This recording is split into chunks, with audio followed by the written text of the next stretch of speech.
everybody, how you doing today? Today we're going to review the Dreame L10s Ultra Robot Vacuum and Mop Combo.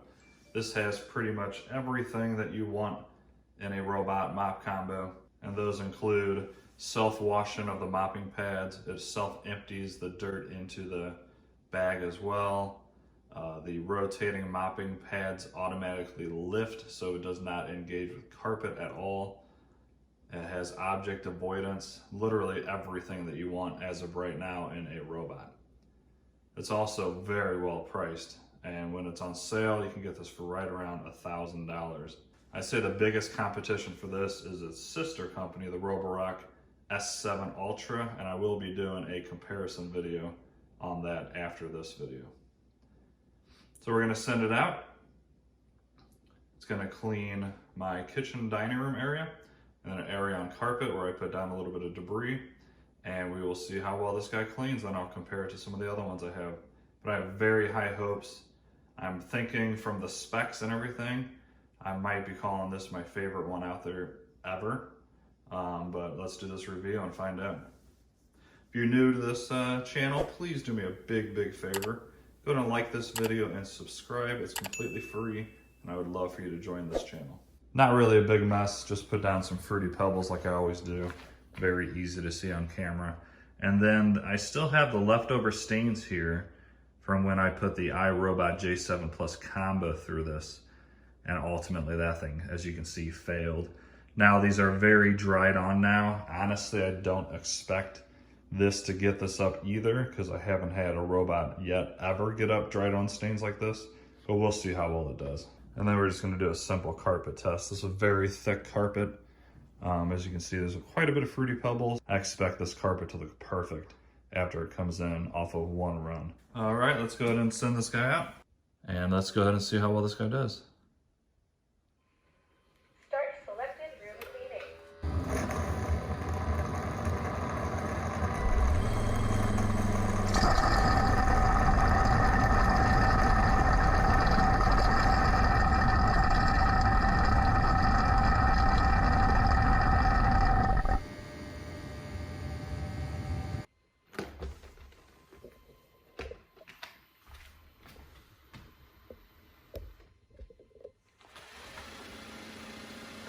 But as you can see, those mopping pads are lifted up. And you can see a little bit of separation on my carpet. Now remember, yeah, there's a separation there. So it might be slightly touching it, but it's definitely not sitting on it. Remember, I do have extremely thick carpet here.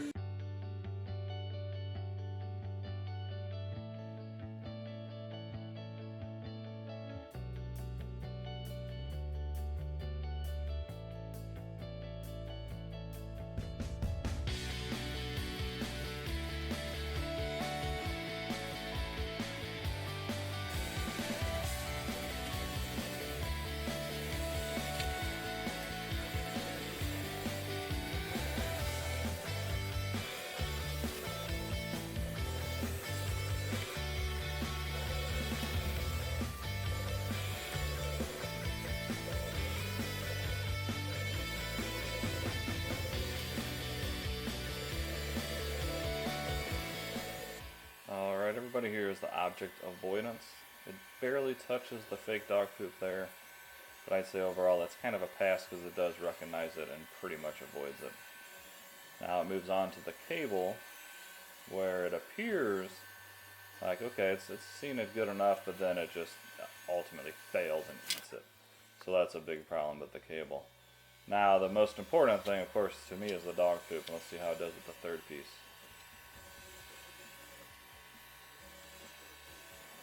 Very good job. Overall, a slight pass. Let's take a look at the floor and how it cleaned. So this is pretty much how I expected it to clean, the stains anyway. I didn't expect it to get it up. It got it up a little bit, it looks better. But these are not designed to get up any type of stains, and I've proved that over and over with every single robot that I've tried to get up stains with. So I don't blame it for that whatsoever. And then the Fruity Pebbles here that you do see, I think it would have got these up no problem, but it already went in and cleaned up that carpeted area where I put down quite a bit of Fruity Pebbles, and I think the bin was full, so when it was going back over this, there was really no place for it to even suck it up into. Alright guys, I hope you enjoyed that video. I definitely have a little bit more testing to do with it, but overall, I think it's going to be a really good robot vacuum choice. I will be doing head-to-head challenges with this one against the Roborock SV Max Ultra, and it should be a pretty good competition, so stay tuned for that. Please like and subscribe, and I will see you guys in the next one. Have a great day.